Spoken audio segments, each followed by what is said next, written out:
Ahora, por otro lado, Carmen, me parece que tampoco estamos construyendo jóvenes ciudadanos, no estamos construyendo jóvenes que sepan crear un contexto de exigencia para sus gobernantes. ¿Y a qué me refiero con esto? Está directamente vinculado con el tema anterior de la popularidad de Felipe Calderón. Si ustedes miran de manera granular las encuestas, como lo hizo Alejandro Moreno, el encuestador del periódico Reforma, también sorprendido ante la alta popularidad del presidente en un contexto de crisis económica muy grave, creo que más del 30% de los encuestados respondió que apoyaba al presidente Calderón porque le echa ganas.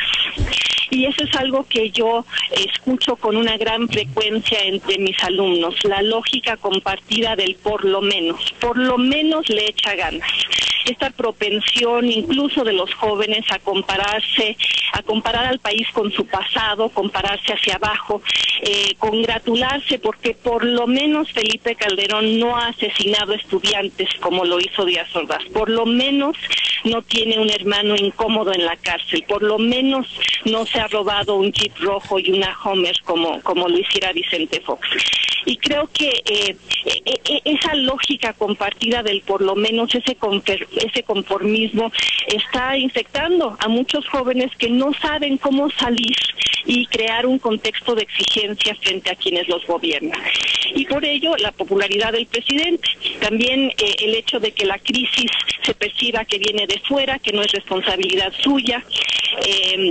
La popularidad presidencial está asociada con la lucha contra el narcotráfico, ahí es donde recibe altos índices de aprobación, y todo ello pues distrae la atención de la severidad de la crisis económica, Carmen, que me parece que, vuelvo al inicio de mi comentario, la resolución de la crisis y la tarea fundamental de México de empujar el crecimiento económico, me parece que eso está ausente del debate. Y otra vez, la apuesta del panismo es a la popularidad presidencial, una apuesta que me parece riesgosa en los próximos 3 años, porque creo que a la hora en la que el PAN se enfrente a un prismo fortalecido, la popularidad presidencial no va a servir de gran cosa. Ante la narrativa de continuidad, de bajo crecimiento, las reformas del periodo calderonista van a parecer muy poca cosa, Carmen. Lorenzo, ¿qué piensas? Que hay una cierta necesidad o mucha necesidad de creer, y te agarras al clavo ardiente.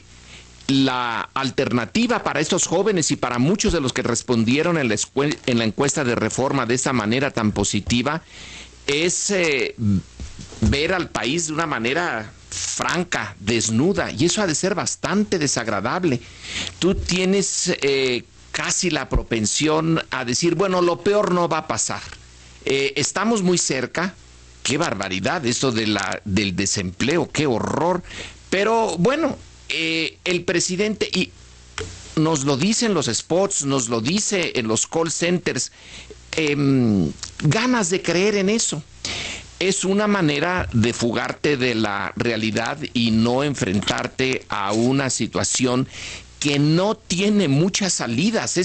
Si tuvieran esa misma grupo de ciudadanos una salida más o menos clara, por ejemplo, como lo fue el año pasado, si lo tuvieran en Estados Unidos y la propuesta de Obama, si lo tuvieran como Japón ahora con el Partido Democrático que mandó a la basura al Partido Liberal Democrático, porque tiene proyecto, tiene líder, y la coyuntura está armada allí.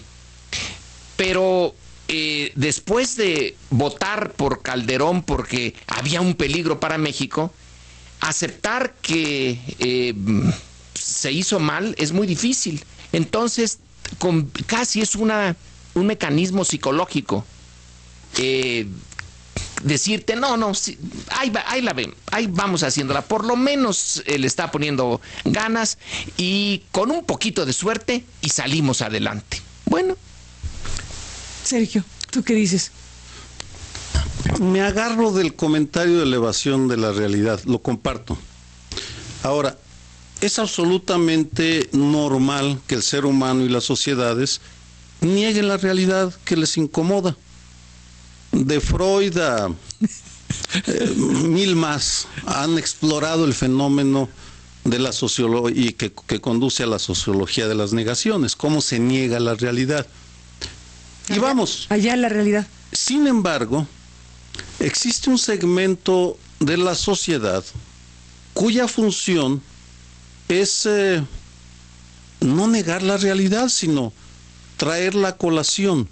Y yo creo que, y sin pretender justificar lo que aquí hacemos de manera cotidiana quienes estamos en esta mesa, creo que nuestra función es precisamente la de llamar la atención sobre aquellos aspectos con un objetivo: ampliar lo que un filósofo francés, Lucien Goldman, llamó ampliar la conciencia máxima potencial, reducir las negaciones.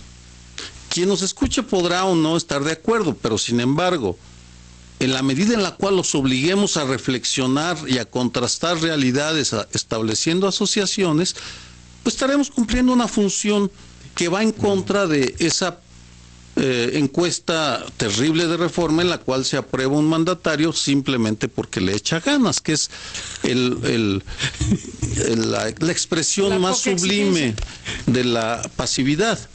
Y en ese sentido recuerdo el título de un libro de un gran sociólogo, antropólogo mexicano, Arturo Barman, sobre los movimientos campesinos mexicanos, y el título de aquel libro era "Y venimos a contradecir".